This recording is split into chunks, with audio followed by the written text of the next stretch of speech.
So hey everyone, Apple's iPhone 14 series has been in full swing for quite some time because the launch event is approaching and mass production work on the new iPhone has begun. However, it does not appear that it will happen this year. Yes guys, the introduction of the Apple's 2022 iPhone series is rumored to be delayed due to production slowdowns or shutdowns triggered by the recent rise in COVID-19 cases in China. China is the Cupertino largest and most important manufacturing and assembly base. According to media source, the increasing numbers of COVID-19 cases in various regions of the country has caused localized lockdowns or the installation of harsh limitations, affecting many of Apple's suppliers and supply chain partners. According to these claims, the current semiconductor scarcity has also had an impact. Apple is expected to release 4 phones in 2 sizes, the iPhone 14 and 14 Pro, which will have a 6.1-inch screen, and the iPhone 14 Max and 14 Pro Max, which will have a 6.7-inch screen. In normal circumstances, Apple's next iPhone series would go into mass production around this time of year. Apple has introduced its phones and other hardware in September since the iPhone 4S in 2012.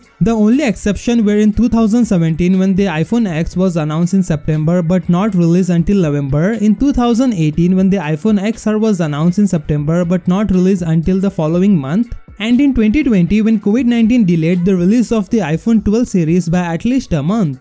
Due to the current COVID-19 outbreak in China and other countries, several Apple suppliers' facilities have been forced to shut down or reduce output. According to the source, it would be extremely difficult for them to assure the timely supply of components for the iPhone 14 series, which is set to go into mass production soon. This will have a direct impact on phones pricing. Tipster leaks Apple Pro tweeted prices for the complete iPhone 14 series early this year, starting at $799 for the iPhone 14 and increasing to $1199 for the iPhone 14 Pro Max. Following that, the leaker has confirmed their previous prediction, which includes a $100 price increase for this year's Pro Max version over the iPhone 13 Pro and Pro Max. However, if the COVID instances continue, I believe there will be much bigger rises outside of the US. Let's pray this does not happen. And let me know your thoughts on this in comment section below. With that said, subscribe if you like, and I will see you in the next one.